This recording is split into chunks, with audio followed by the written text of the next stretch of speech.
بسم الله الرحمن الرحيم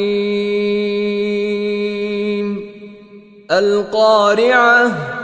ما القارعة وما أدراك ما القارعة يوم يكون الناس كالفراش المبثوث وتكون الجبال كالعهن المنفوش